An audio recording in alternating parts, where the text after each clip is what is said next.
Hey, what's going on everyone? My name is Quarbit, and welcome back for some more EU4 Nation Speedforming. First of all, I'd like to thank everyone for getting us to 25k. I've already gotten started on the 25k special, but that will take a long time to complete, so I wouldn't expect it coming out in the next week or two. Today though, we will be speedforming Maya, which unlike the Incans will require you to go through all of your reforms, so just like with the Aztecs, there will be a lot of suffering. By the way, roughly 75% of you are still unsubscribed, so if you want to go ahead and do that, that would be great, and if we could get the video to 1,000 likes, that would be perfect. So today we'll be starting off as Zhu because they have the most development out of all of the Mayan tags, and let's get started. So, you know how I said Zhu? Well, I think Kokomes is actually a much better option because they start with Chichen Itza, which, gives you more manpower recovery speed, so, we're gonna play as Kokomes instead. It's the same amount of dev, so it doesn't really make that much of a difference. So, to reunite the League of Mayapan, you have to own these provinces over here, and we have to fully reform our religion, which includes clicking this button down here. And, we'll get to that a little later. For now, we can deal with our estates, which will look something kind of like this, including the religious state for some extra admin. Let's get ourselves up to force limit, and I'll start off with a couple of spy networks. Alright, let's get started. Now that my enemies have used up their alliance slots, I can go ahead and rival them, and let's hope for a good general. That's pretty bad. Well, I'm willing to give it a shot with our king. He's a little better. Alright, now that we're at force limit, we are just about ready to declare. Let's use our Maya Confederation CB, and let's get started. Rip. Now that this guy doesn't have anywhere to run to, that should just about do it. Oh, and I can't forget to set my focus onto mill. I could probably use a little bit of land maintenance modifier. Oh, there we go. We have a new heir. Seems like my lucky day. Our heir is pretty good, but we'll have to wait a while before they can do much. There's one siege, and there goes siege number 2. I'm going to take a piece looking like this through Zhu's menu because I don't want to spend any extra Diplo for a while. I'm going to need that Diplo so I can reduce war exhaustion later on. Alright, not a bad start. Although it is very expensive because these are going to become full cores, which means we should probably go ahead and grab ourselves a stability cost modifier person. Next on the chopping block will be Canpech, since neither of their allies are willing to help right now. I guess I just got really lucky with this malevolent status, huh? Somehow got both of their allies to be malevolent at the same time. That is crazy. Also, now that fleets are a thing in the game, it actually makes sieging these coastal forts much easier, since before 1.31, no one really had boats around here. But for some reason there was still a modifier from not having a blockade, despite the fact that no one had boats. But anyway, okay, that siege is now done. Unfortunately, I don't have enough admin to core any of that, so I'll be waiting a little while longer. Oh, and once you get this event, it is always a good idea to pick the bottom one, because coalitions are a pain in the butt. And this sort of helps that a little bit. Okay, there's nothing left to loot, and I just finished coring that last province. So, looks like Kakchikal is also malevolent, so... Okay, and that'll do it. And yoink.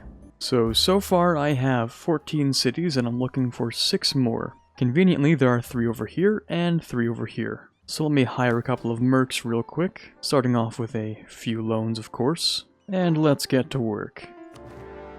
Alright, those are the first 2 wipes, and if I grab this stack, that'll be the rest of their men. And that just about does it. It's also probably a good idea to build like a couple more boats.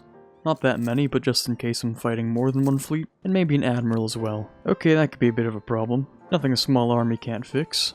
Now, taking more than 20 provinces is absolutely worthless. If you take more than 20, then you're just going to end up losing those extra ones anyway, so you're just wasting admin. That being said, when I do take my first religious reform, it's somewhat likely that Quiche will end up taking the land that I have to lose, and in that case I'm going to want as short a truce as possible, which means a white peace, unfortunately. Okay, that'll be it for this war.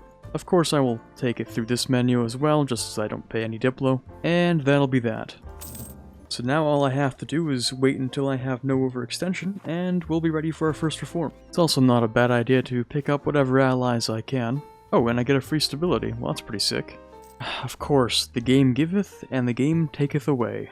By the way, I almost missed the fact that I should get nobility and officer cores. It's pretty important, especially when you have manpower looking like mine. Before I reform, let me go ahead and grab myself a little bit of extra manpower. And there goes our last core. so I can boost stability. And it's time for our first reform. Core creation cost is obviously the best one to start with, since your admin's gonna be pretty tight. And just as I predicted, it looks like Quiche was the one who inherited all my land, which is super annoying. Now, there's little to nothing I can actually do about this problem. If I annex these two nations, and take one province off of Quiche, then Quiche will inherit all of the land, which is even worse. So our best case scenario is probably going to be declaring on Totonac, actually, because I still have this CB until I unpause the game. So why don't we get started?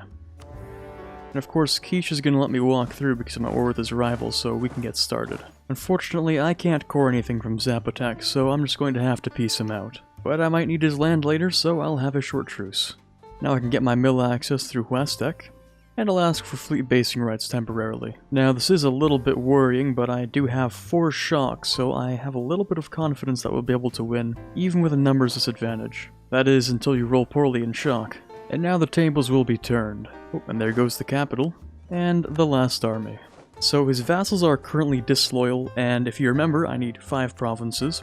So basically, I'm going to need to take these right here. Might have to do a little bit of extra occupation, but probably not much. Also, these naval battles take a really long time. I guess that's what happens when you have 1 cannon each on each boat. Ah, really? Again? Okay, finally, we are able to get our peace deal. It might take a little while longer to core these ones on the inside, since I can't exactly reach that with my coring range. But that's alright. Looks like I inherited his subjects, which of course means that I can core this, but not this. That's okay. And the truce with Quiche is over, so the next round we can go back and deal with them. Okay, it looks like I can ally the Aztecs, which is great to see. Okay, those cores are done, so I can work on this one. In hindsight, it might have been a better idea to take this province instead, since, you know, he ended up becoming my vassal. I could just core this immediately.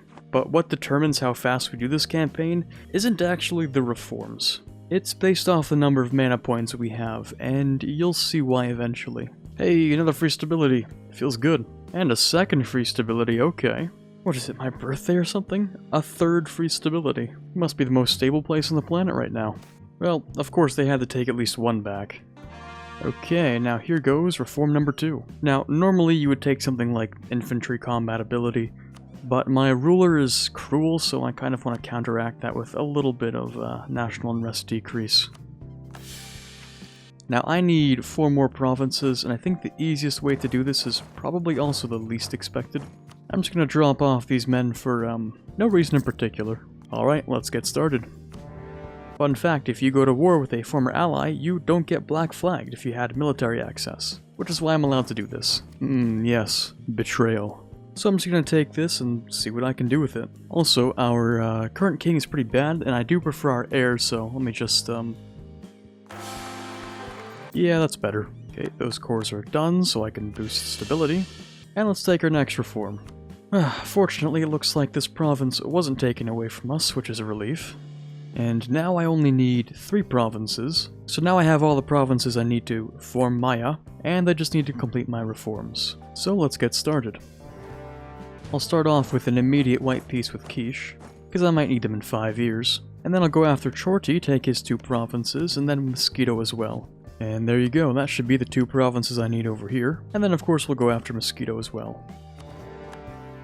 Okay, there goes that last siege. And yoink. So that'll be done in about 2 years, and then we'll be able to take our second last reform. And then afterwards is when we get to the interesting part. Well, I'm actually about to cap on points, so I may as well explain it now.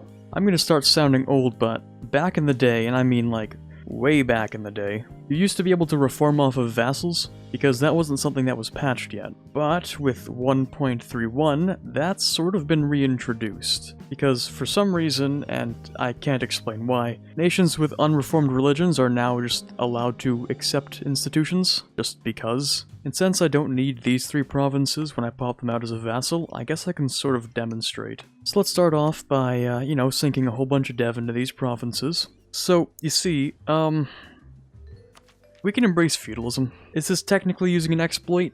Yeah, I guess. Or rather, just a bug that wasn't patched yet, and I don't think anyone even noticed until right now, since I haven't seen anyone talking about it, so this is a thing, which probably shouldn't be allowed. But anyway, just like that, I can now embrace feudalism, because why not? And that means when I release Chak Tamal, I can give him a bunch of money to also embrace feudalism, and then I can just reform my religion like that. Yeah, this shouldn't be allowed, but it is, so. Normally this isn't a thing, and you'd have to wait till the Europeans come. Or there's this weird strategy where you can, like, have yourself force converted to animist and then develop an institution, embrace it, and then release a subject that would also be able to do that. But that one definitely takes a lot longer than this, so I mean, why not just do this? Until it's patched out, of course. Okay, the core is finally done, so I can boost my stab. And I can take the second last reform. Now, I'm still gonna have to wait a little while because we do have this slightly longer truce with Quiche. Okay, now I'm ready to get started. I only need 2 provinces, so I'm just gonna go with the 2 that I have claims on over here, just so it speeds things up a little bit. And with those 2 provinces done, I can finally finish up the last reform. I can now release Chak Tamal as my subject, and they have feudalism in their provinces. So it really shouldn't cost them too much to embrace. There we go, they've embraced. Which means, whoops, clicked the wrong button there. We should now be able to reform our religion. And with our religion reformed and all the provinces we need, I can form Maya. So, there you have it, 26 years to form Maya. Kind of using an exploit, for sure, but I didn't go into this thinking that I was going to use the exploit. My original plan was to swap over to Animist and then develop the institution, and then create a vassal which is also Animist that will embrace it and then reform that way. But you know, sometimes life just gives you some easy routes. Now I'm gonna hit you with a bit of a truth bomb here. This is actually not the best way to play Maya. Or the Aztecs for that matter, because I checked and it also works for Nahuatl. You actually end up behind the Europeans for a decent period of time if you develop the institutions yourself. Because, keep in mind, you are developing 1 extra institution more than the Europeans have to, which can be upwards of an additional 2,500 points. Not to mention all the coring and stating is very expensive as well, so you're still going to be pretty unprepared when the Europeans come. And as someone who used a similar method to play an Aztec run, I can tell ya it's really just not worth it. But for speedforming, things turned out pretty perfectly.